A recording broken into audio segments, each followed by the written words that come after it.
Hallo dapper stappers. Ek gaan vandag vir julle vertel van 'n man in die Bybel en hoe wonderlik God vir hom gesorg het. Hierdie man se naam was Elia en Elia was 'n profeet. Dit beteken dat God met hom praat en dan gaan hy weer na die mense toe en hy vertel vir die mense wat God gesê het. Nou Elia het vir koning Agab gaan sê dat dit vir 'n paar jaar glad nie gaan reën nie. Toe waarsku God vir Elia en sê vir hom hy moet gaan wegkruip want koning Agab wil hom vang. Toe sê God vir Elia hy moet by die spruit Krit gaan wegkruip. Nou Krit is soos 'n klein riviertjie. Sien julle hoe slim is God hierso dat hy vir Elia sê om by 'n plek te gaan wegkruip waar daar water is, want ons het mos almal water nodig om te kan lewe, nê? Maar arme Elia het honger geword ook. Nou waar gaan Elia kos kry? Toe het God alweer 'n slim plan gehad. Hy het kraaie gestuur. Elke oggend en elke aand het daar kraaie na die spruit toe gekom, wat vir Elia brood en vleis gebring het. So Elia het by die spruit gebly, daar was water en hy het kos gehad. Kyk hoe mooi sorg God vir hom. Maar na 'n ruk, julle onthou nou dit reën nou nie in die land nie, so na 'n ruk toe raak die water by daai spruit op. En toe kan Elia nou nie langer daar bly nie. Toe sê God vir hom om na 'n dorpie Sarfat toe te gaan. Daarna 'n weduwee toe. Nou dis iemand wie se man oorlede is. So Elia gaan toe na die dorpie Sarfat toe en daar sien hy die weduwee en hy vra vir haar, ek is so dors, asseblief sal jy vir my 'n bietjie water gee om te drink? En ek is honger ook, so asseblief kan jy vir my iets gee om te eet? Ag, dadelik is hierdie arme weduwee sommer moedeloos. Sy sê vir hom, ek is nou net hierso besig om 4 maakhoutjies bymekaar te maak, om vir my en my seentjie te gaan kos maak. Sy sê, ek het 'n klein bietjie meel en 'n klein bietjie olie oor, ek gaan net genoeg vir 'n paar broodjies hê, en as dit op is, dan het ons nie meer kos nie. Toe sê Elia vir haar, ek sê nou vir jou, die Here gaan vir ons sorg. Gaan terug huis toe, gaan maak 'n broodjie, bring hom eers vir my, dan gaan jy terug huis toe en jy gaan maak, met die res van die meel en die olie maak jy broodjies vir jou en jou seun. En God sal vir jou sorg. Hy sal nie dat die olie of die meel opraak, totdat dit weer gereën het nie. En God het gemaak net soos hy beloof het. Die weduwee en haar seentjie en Elia het genoeg kos gehad, want die meel en die brood het nie opgeraak, totdat dit weer gereën het, sodat daar genoeg ander kos was nie. So, julle, ons is so gelukkig dat ons kinders van God is, wat altyd vir ons sal sorg, wat sal sorg dat ons kosies het, klere en mense wat vir ons lief is en wat vir ons sorg.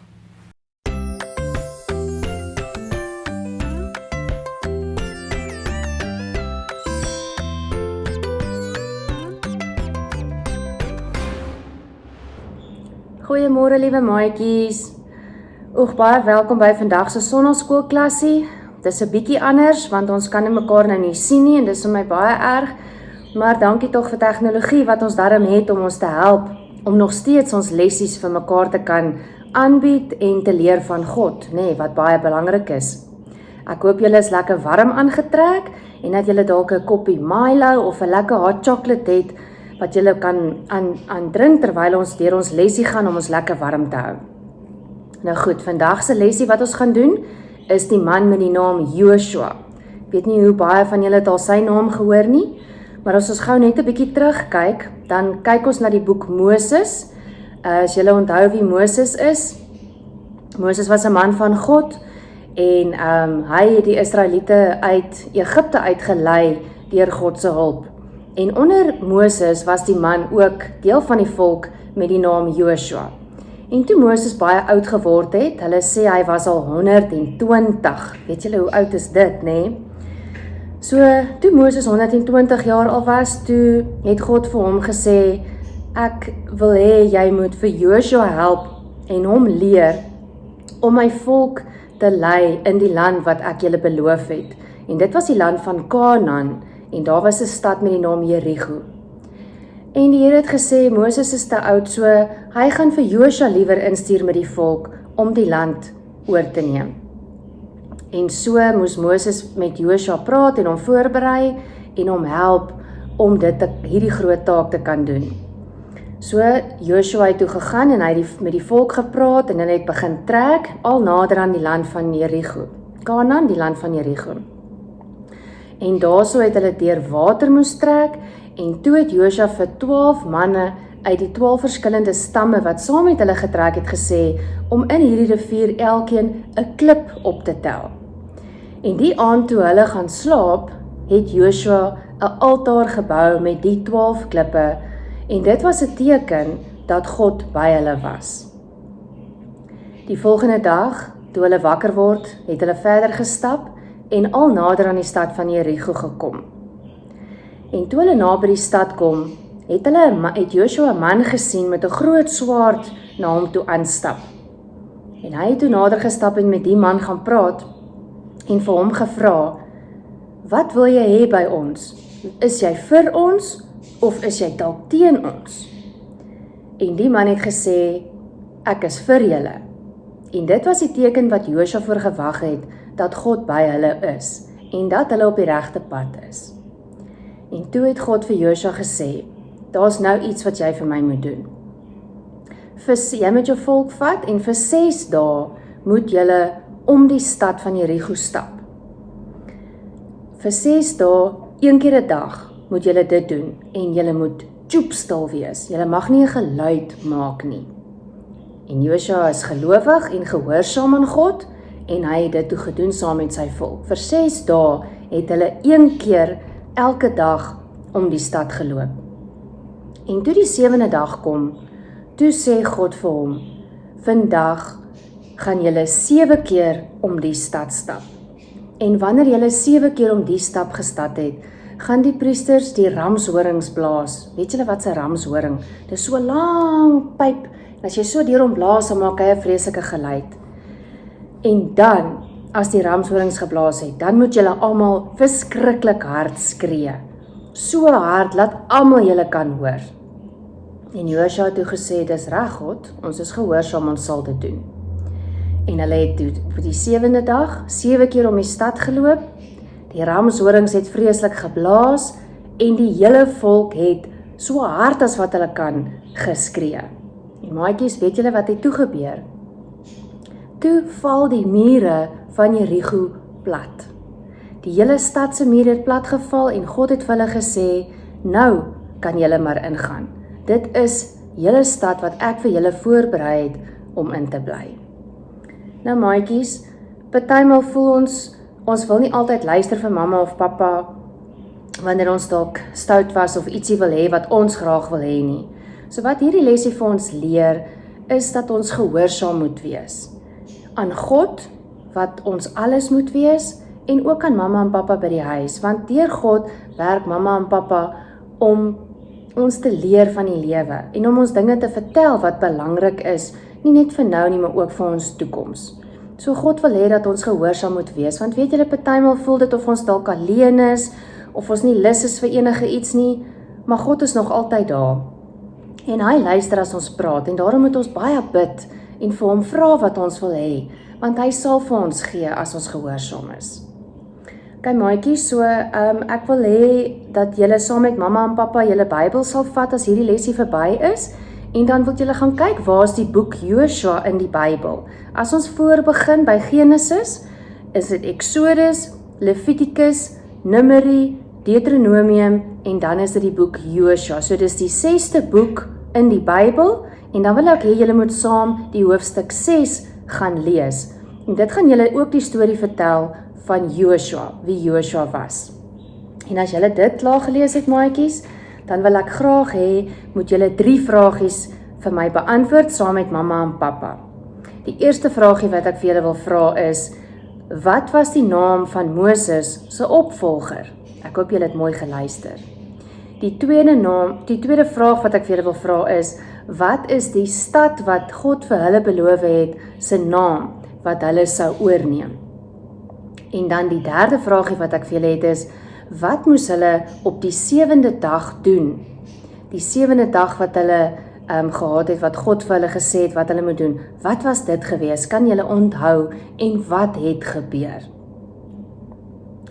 En dan maatjies, laastens wil ek net hê julle moet onthou in julle boekie om nommer 17 te gaan uithaal en voor in julle boekie te gaan sit. Want onthou, dit is waar ons al ons kaartjies bymekaar is, sodat ons altyd kan teruggaan en kyk, wat het ons al geleer.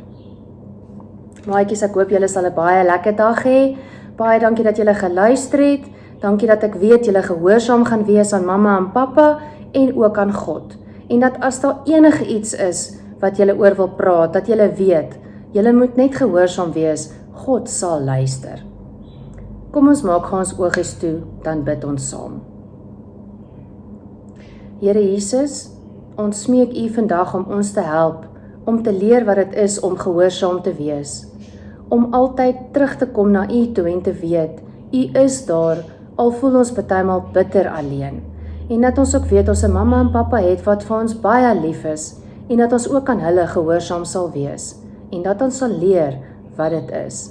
Baie dankie dat ons kan warm bly in hierdie koue dae. Wees asseblief by ons vandag, en mag ons 'n rustige dag hê, saam met U en ons familie. Ons is baie lief vir U, o Here. Amen.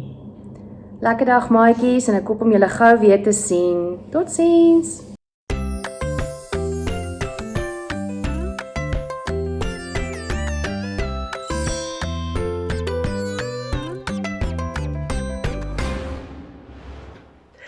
Hallo julle, dit is so lekker om weer 'n slag met julle te gesels. Al kan ek julle nie persoonlik sien nie. So vandag se Bybelverhaal gaan oor 'n man met die naam Saggeus. Saggeus het in 'n dorpie daar in Israel gebly met die naam Jerigo. Nou Saggeus was 'n ryk man, maar ten spyte van al sy rykdom en al sy besittings, was hy baie alleen en het hy nie baie vriende gehad nie. En weet julle, die rede daarvoor was, hy was die hoof van al die tollenaars in Jerigo.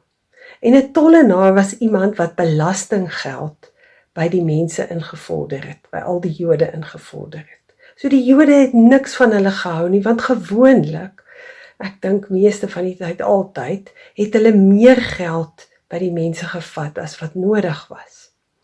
Nou eendag was Jesus daar in Jerigo op pad, en daar was 'n klomp mense wat hom saamgedrom het om te hoor wat hy te sê gehad het. Saggeus wou ook graag vir Jesus sien. Hy wou weet, wie is hierdie man van wie almal so praat? So Saggeus het toe ook gaan kyk, maar hy kon glad nie vir Jesus sien nie, want Saggeus was maar 'n klein mannetjie. En toe maak hy maar 'n slim plan, en hy gaan klim in 'n wilde vyeboom daar naby, langs die pad waar hy geweet het Jesus moet verbykom. Natuurlik het Jesus geweet van Saggeus se slim plan.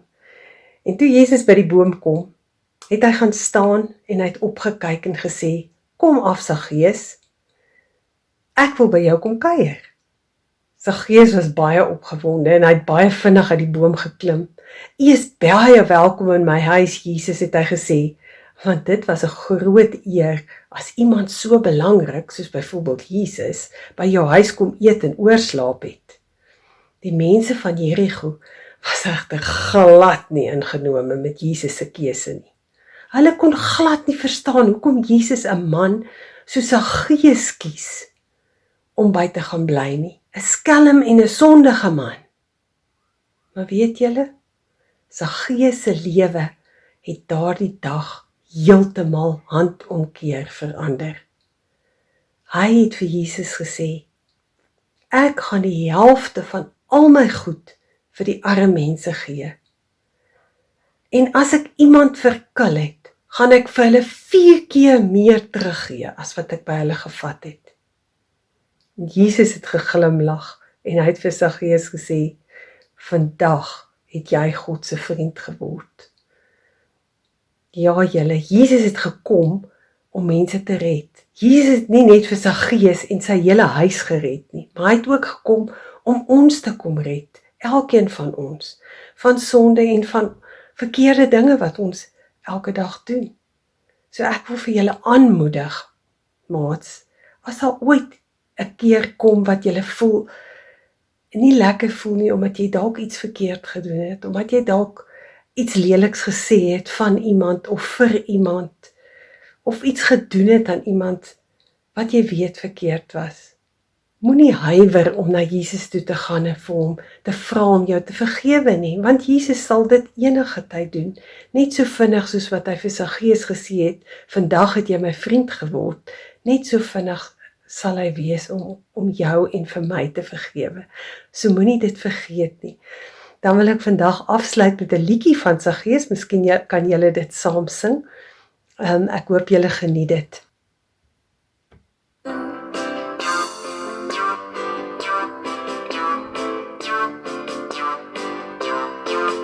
Saggeus was 'n klein man, kort en klein was hy. Toe maak hy 'n slim plan, want Jesus stap verby. En hy wou ook vir Jesus sien, toe klim hy in 'n boom. Maar Jesus roep Saggeus, kom, ek wil by jou woon. Ek wil by jou woon.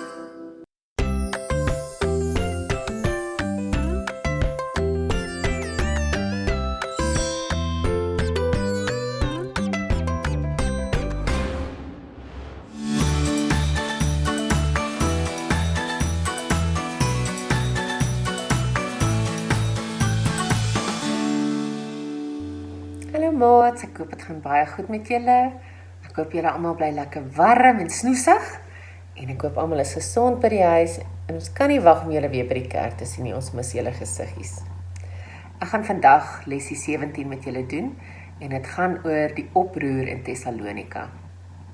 So nadat Paulus en Silas uit die tronk uitgelaat is in Filippi, het hulle na Thessalonika toe vertrek. Thessalonika was die hoofstad van Macedonië, en dit was 'n baie ryk en invloedryke stad in die omgewing. Daar was 'n Joodse sinagoge en soos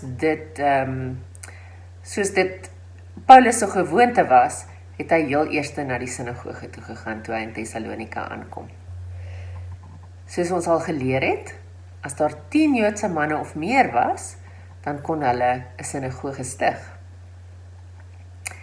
So, die sinagoge was altyd 'n goeie vertrekpunt vir Paulus om sy stories te begin vertel van Jesus. Maar dit was ook die plek wat hom gewoonlik in die moeilikheid gebring het. Hy was vir 3 Sabbatsdae daar en hy het vir die mense gepreek en met hulle gepraat oor Jesus. Hy het vir hulle verduidelik dat dit deel van God se plan was, dat Jesus moes aarde toe kom, dat hy moes ly en dat hy moes sterf, maar ook natuurlik die belangrikste, dat hy na 3 dae uit die dood uit opgestaan het. So baie mense het tot bekering gekom, na hulle dit gehoor het, wat Paulus hulle vertel het. En baie van die nuwe bekeerlinge was Griekse Jode, en daar was ook 'n klomp vooraanstaande vroue, wat tot geloof gekom het in Jesus. Maar ongelukkig was daar ander Jode, wat gesien het wat in die stad gebeur, en hulle was nie so gelukkig daarmee nie. Hulle was jaloers, en hulle het nie eintlik 'n probleem gehad met die boodskap wat Paulus gebring het nie, maar hulle het 'n probleem gehad met die feit dat Paulus en Silas so bekend was. So hulle het toe agteraf begin met die leegleers van die dorp gesels, en hulle het basies hulle probeer kry om moeilikheid te maak. Hulle het toe oral in die stad na die 2 besoekers begin soek, en op 'n stadium het hulle toe nou uitgevind dat hulle by Jason bly. En toe het hulle na Jason se huis toe gegaan, maar gelukkig, en ek neem aan hulle het maar seker iewers snif in die neus gekry, want gelukkig was hulle nie daar, toe al hierdie mense wat hulle nou wil kom onder verhoor plaas, daar aankom nie. Jason en ander gelowiges was wel daar, en uit frustrasie uit het hierdie mense toe maar vir Jason en vir die ander gelowige mense na die owerhede toe geneem. Daar het hulle vreeslik gekla en vertel hoe Jason en sy vriende en die mense wat by hulle tuis gaan, vir mense vertel dat Jesus eintlik die koning is. Nou in daardie tyd was daar 2 dinge wat jou in die moeilikheid gebring het. En dit is as jy onrus veroorsaak het, of as jy teen die keiser of die koning in opstand gekom het. Toe die stadshoofde en die skare hoor van al hierdie stories, was hulle baie kwaad. En hulle het baie geraas met Jason en die ander gelowiges. En op die einde van die dag moes Jason en hierdie gelowiges 'n boete betaal om vrygelaat te word. Hierdie omkoopsom of boete was om te verseker dat hulle nie meer verblyf aan die sendelinge sou gee nie. Hulle moes ook die versekering aan die owerhede gee dat die probleme sou ophou. So daardie nag het die gelowiges besluit om vir Paulus en Silas ter wille van almal se veiligheid eerder by die stad uit te smokkel. Paulus en Silas is toe van Thessalonika af na Berea. Dit was 'n kleinerige afgeleë dorpie. En ek wonder wie van julle kan raai wat Paulus gedoen het toe hy daar aankom. Dis reg, hy is eers na die sinagoge toe, net soos wat hy altyd gedoen het as hy by 'n nuwe plek aangekom het. Gelukkig was die mense bietjie vriendeliker hierso en nie so veglustig soos die klomp in Thessalonika nie. Die mense het opgewonde na die boodskap van Paulus geluister. Hulle was nuuskierig, hulle wou meer uitvind en hulle het baie in die Bybel gelees, die deel wat toe al bestaan het, want hulle wou die stories wat Paulus vertel het, wou hulle gaan meet, om uit te vind of dit die waarheid is of nie. So baie Jode het toe weer daar, belangrike mans en vrouens, het tot bekering gekom, en hulle het regtig baie moeite gedoen om die Bybel elke dag te lees. Intussen het die Jode in Thessalonika gehoor van Paulus en Silas se sukses in Berea, en toe was hulle nou weer natuurlik van vooraf kwaad. Hulle het dadelik soontoe vertrek, en weer met 'n skinderveldtog teen die apostels begin. Natuurlik was dit nie lank nie of die mense van Berea het ook teen Paulus en Silas begin draai. Die skares het weer eens met oproer en betogings begin. 'n Paar van die gelowiges het Paulus in die geheim na die kus toe gevat, van waar hy na Athene toe vertrek het. Dit was gelukkig 350 km weg van sy agtervolgers. Silas en Timotheus het in Berea agtergebly om die goeie werk voort te sit. Nou ja toe, dit was seker 'n bietjie van 'n avontuur vir hulle, maar ek seker hulle was baie keer ook maar bang gewees.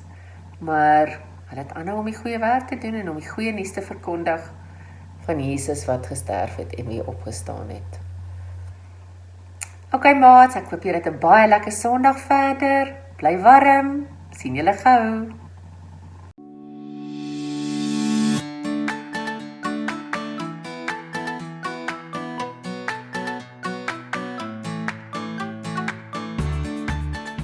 Hallo liewe maats, ons gaan vandag nog 'n lesie doen in ons boek. Ons is besig met hierdie verskriklike lekker reis van priesters, profete, konings, rigters, en ons kyk waar dit alles inpas op die tydlyn van die Bybel. En ek dink voor ons begin, kom ons maak net ons oogies toe, dan bid ons saam. Vader in die hemel, baie dankie vir hierdie nuwe dag. Baie dankie vir die son wat skyn. Baie dankie vir u woord. Baie dankie vir alles wat ons daaruit kan leer. Amen. So, vandag gaan ons kyk na Hosea. Ek gaan gou vir julle hier wys. As julle op julle tydlyn kyk, hierdie boonste enetjie, ons het nou al omgeblaai, en hierdie boonste lyntjie is die 10 stamme van Israel waarmee ons besig is. En hierso, nommer 17 wat ons vandag gaan doen, is so 'n rooi enetjie, so dis een wat 'n profeet was. Hy was 'n klein profeet, hy was nie 'n groot profeet nie. En sy naam was Hosea, en ons gaan bietjie vandag leer, wat is God se storie met hierdie Hosea vir ons. Goed, nou moet ons kyk. Ek gaan eers vir ons die versie uit Hosea lees. Hosea is 'n boek in die Bybel, en ons lees Hosea 2 vers 18 wat sê, ek gaan jou my bruid maak vir altyd, ek gaan jou aan my bind, deur my weldade en my goeie sorg, deur my liefde en my ontferming. So dis nou sommer 'n klomp goed, maar ek gaan nou vir ons wys, wat sê God vir ons, wat beteken al hierdie woorde. So, wie was hierdie Hosea? Hosea was soos ons gesê het, 'n profeet, en hy was die seun van Beeri, en God het 'n storie met hom gehad. God het vir hom gesê, ek gaan jou huwelik gebruik om my storie aan my volk Israel te vertel. So, toe sê God vir hom, jy moet met 'n baie slegte vrou gaan trou. So, hy gaan toe en hy gaan trou met Gomer. En Gomer was 'n baie slegte vrou. Sy het baie mans gehad en baie kinders by baie mans gehad en sy was regtig sommer net 'n slegte vrou. Maar Hosea luister vir God en hy trou met hierdie slegte vrou. Want daar was 'n plan in God se storie. En hulle het toe 3 kinders gehad. Die eerste kind se naam was Jesreel. En al hierdie 3 kinders het 'n spesifieke betekenis gehad. Hierdie Jesreel het God toe gebruik. Later het hy die vyande Israel verslaan op die Jesreel vlakte. So dit het nie baie goed gegaan met God se volk nie. Toe het hulle 'n dogtertjie. En die dogtertjie se naam se betekenis was sonder genade. En dit is wat God vir sy volk gesê het, julle is sonder my genade. Dis 'n verskriklike ding. En toe het hulle nog 'n kind gehad, en die kind se naam was het beteken nie my volk nie. En dit was ook wat Israel sou nie meer God se volk wees nie. So dis 'n tyd wat dit baie sleg gaan met die Israeliete. Maar daarna voorspel God toe en hy sê, Juda en Israel gaan weer een word met een leier. So Hosea moes met hierdie slegte vrou trou as 'n teken van Israel wat ook sleg was, wat ook sy rug op God gedraai het, om te sê, soos wat sy toe nou op die ou einde weggedraai het van haar slegte verlede af, gaan Israel ook wegdraai van hulle slegte dinge af en weer terugkom na God toe. So Israel moes wegdraai van hulle slegte verlede en toe weer God dien en hom liefkry. So God se liefde vir sy volk en vir ons is heeltemal te sterk vir ons sonde en vir die sonde, enige sonde. So hierdie storie van Hosea die priester, uit sy lewe leer ons dat God sy huwelik gebruik het om vir die Israeliete te leer. Al gaan dit sleg met jou en jy het weggedraai van God af, om jou weer weg te draai van die slegte dinge af, van die sonde af, en om weer God te leer liefkry. God gaan jou nie los nie. Okay. So dit is die storie van Hosea wat ons vandag leer. En dan die prentjie wat hulle vir ons gegee het, wat ons vandag gaan doen, wat ons nou nie kan doen omdat ons nie by mekaar is nie, is 'n groot ring met 'n groot diamant in te kleur. En ek dink as jy 'n mamma by die huis het en sy het 'n trouring aan haar vinger, jy weet wat bewys sy is in 'n huwelik met jou pappa, dan kan jy dink aan hierdie storie van Hosea, hoe die Here sy lewe gebruik het, en sy huwelik gebruik het, om vir ons te leer, dat hy is 'n God vir ons, en hy het ons baie lief. En dis die lesie van vandag, van die profeet van Hosea. Kyk, ek hoop dit gaan goed met julle.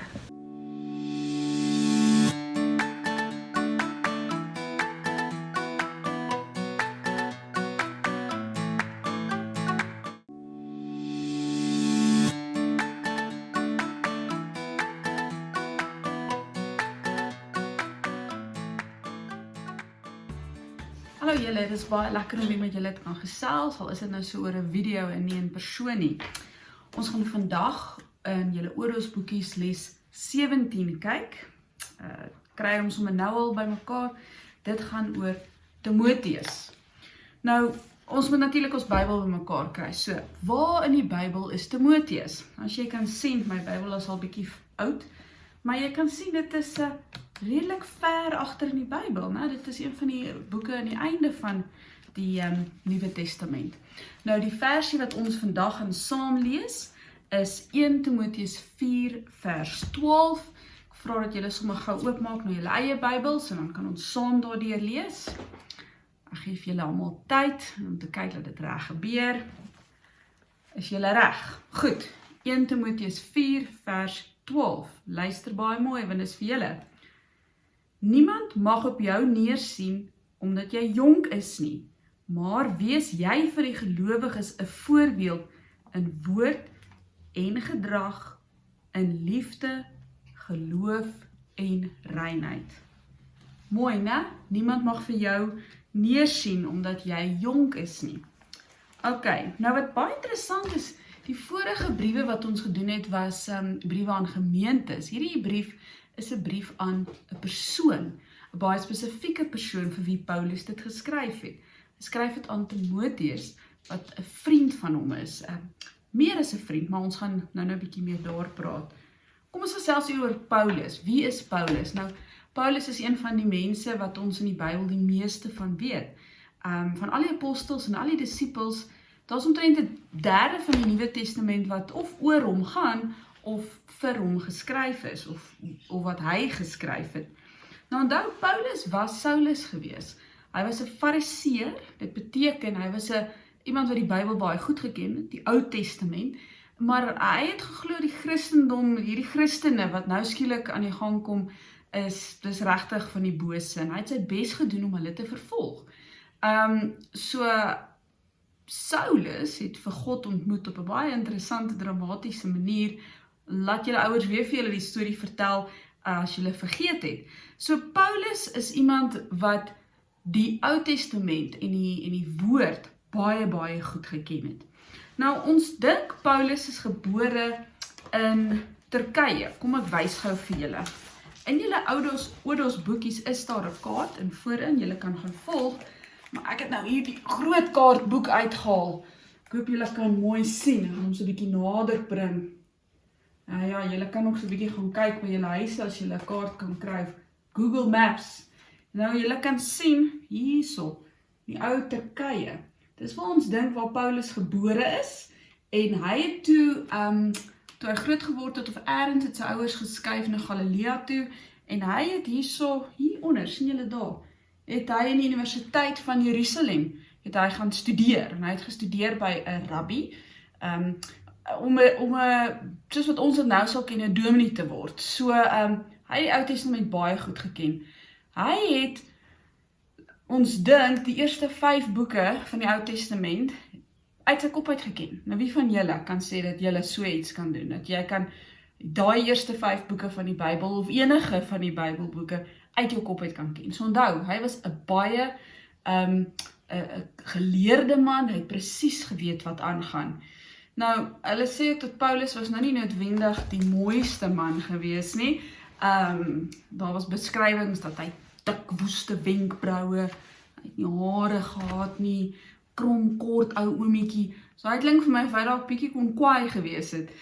Maar die ouens het vir hom geluister as hy gepraat het. So Paulus, baie gerespekteerd, baie geleerd, ken die Bybel. Nou, wie is hierdie Timoteus vir wie hy dan nou 'n brief skryf? Nou, Timoteus is 'n jong man wat Paulus ontmoet het op een van sy reise, sy sendelingreise, sy tweede een in elk geval, en Timoteus was reeds 'n Christen, so Timoteus het al reeds die Christen storie gehoor, en hy is bekeer, en hy het 'n Christen geword. En hy was nou een van die leiers in 'n gemeente in Efese. Nou kom ek wys gou net vir julle weer op die kaart. Waar is Efese? Ook in Turkye, maar hier langs die kus. Efese bestaan vandag nie meer nie. Is lank gelede al deur verskeie oorloë is dit vernietig en aardbewings, maar die ruïnes is nog daar en is 'n groot toerisme aantreklikheid vir mense wat in daai rigting gaan. Ewenwel, jong Timoteus was reeds 'n Christen gewees toe het hy vir Paulus ontmoet. En hulle twee het baie dadelik geklik. Paulus het vir Timoteus onder sy vlerk geneem en hy het sy geestelike mentor geword. So Timoteus was baie afhanklik van die leiding wat Paulus vir hom gegee het. Nou, Timoteus was voltyds 'n leier in die kerk in Efese.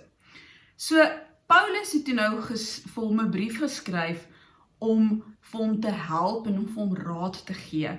Want hy kon nie altyd daar wees nie, hy kon nie oral gekom het nie. So die kerk in Efese, en dan nou spesifiek Timoteus, moes nou nogal op hulle eie aangegaan het. Hulle moes hulle eie dinge begin doen.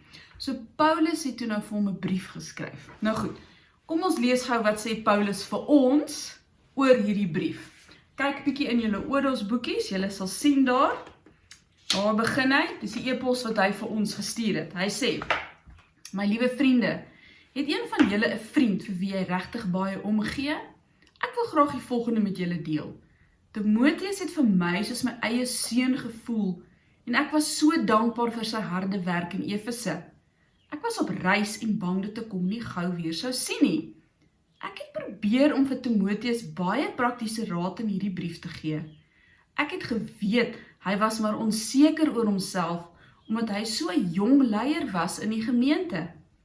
Ek wou eerstens hê dat hy moes besef dat God hom aangestel het as leier in die gemeente en dat hy deur sy voorbeeld moes lei. Timoteus, jonk, maar hy is aangestel deur God as 'n leier in die gemeente, né? Dit was vir my baie belangrik dat gemeente sterk leiers sal hê. Mense wat Jesus sou volg met hulle hele lewe en dat hulle die evangelie onverskrokke sou verkondig. Dit is dan ook hierdie raad wat ek aan Timoteus gegee het en dit vir hom baie duidelik gemaak het dat hulle enige iemand wat in die gemeente in Efese besig was met dwaalleringe, verkeerde goed doen, moes stop. Timoteus moes ook dadelik met die kerkleiers gaan praat en voorstel dat hulle diakens aanstel wat op die tydelike en materiële behoeftes kon konsentreer en ouderlinge wat geestelik kon help om die kerk te lei. Een ou kan tog nie alles doen nie, dit is wanneer sake skeefloop. Ek het vir Timoteus geskryf om te bid vir almal in sy gemeente en om hom so te gedra dat niemand ooit 'n vinger na hom kan wys of iets slegs kan sê van Jesus nie. Hierdie is ook my raad aan julle. Onthou, ons is almal leiers op een of ander manier en mense kyk na ons lewens om te sien of wat ons preek die waarheid is. Mag die genade by julle wees in die geloof, liefde, Paulus, julle getroue vriend. So hierdie brief wat Paulus dan nou skryf aan Timoteus is wat hulle noem 'n pastorale brief. Hy gee raad oor hoe om die gemeente te bestuur. So hy skryf vir Timoteus wat 'n jong leier is en hy gee hom raad, want hy wat Paulus daar is, kan nie daar wees die hele tyd nie, ook nie die ander apostels nie. Hy sê vir hom, gaan stel diakens en ouderlinge aan om jou te help. Nou mense, kinders, julle weet, ons het vandag nog, gebruik ons daardie raad. Dalk is jou ouma of jou ma of jou pa of iemand 'n diaken of 'n ouderling, né? Dit kom van hierdie tyd af. Paulus het dit vir ons gesê. Paulus besef egter daar's ook mense altyd in hierdie tipe van omgewings, 'n kerk, 'n gemeenskap wat moeilikheidmakers is. En hy gee ook vir Timoteus raad, want dit is moeilik om met mense te werk, veral as hulle dalk ouer is as jy, wat moeilikheidmakers is. So hy gee vir hom ook raad oor hoe om dit te doen. Maar die belangrikste van dit alles, sê hy vir Timoteus, en dis raad vir ons ook. Hy sê vir hom dat 'n goeie leier, daar is nie so ding as 'n perfekte leier nie. 'n Goeie leier is iemand wat elke dag meer en harder probeer om soos Jesus te wees en met jou optrede dan vir die mense te wys, jy's 'n Christen en hoe dit is om 'n Christen te wees. En dis wat julle ook moet onthou. Wat kan jy doen en hoe kan jy optree elke dag? om meer en meer soos Christus te wees en dat mense kan sien wie jy is. Nou baie belangrik om dit te kan doen, moet jy kan verstaan hoe is Christus en jy moet kan verstaan wat is sy woorde aan jou. En in jou oordeelsboekie is daar 'n baie maklike manier om vir jou dit te doen. Julle sal onthou, daar is 'n stukkie daar wat sê, ek ken Jesus, né? Daar sê, met dagstukkies. So jy kan elke dag daai stukkie gaan lees, en bietjie besin daaroor, en wonder nou maar, wat beteken dit vir my? Praat met mamma of pappa of boetie of sussie. Lees dit, en dan stilte tyd, bid jy daaroor. Want dan as jy bid, praat jy met Jesus. Nou goed, as ons nou praat van bid, gaan ek vir julle die gebed wat hier is voorlees. Julle kan julle oë toemaak en dan bid ons saam. Here Jesus, ons wil graag volhard met ons Bybelstudie. Dit is vir ons belangrik om 'n voorbeeld in alle opsigte vir ander Christene te wees. Ons wil nie net kerk toe kom en dink ons gaan U dan daar raakloop nie. Help dat ons in ons stilte tyd 'n persoonlike verhouding met U sal ophou. Amen. Nou ja, baie dankie. Gaan lees 'n bietjie die boek deur, gaan lees deur Oordeels en gaan kyk daai oulike video's op YouTube wat vir ons meer van die boek verduidelik. Tot ons weer saam kuier. Totsiens julle.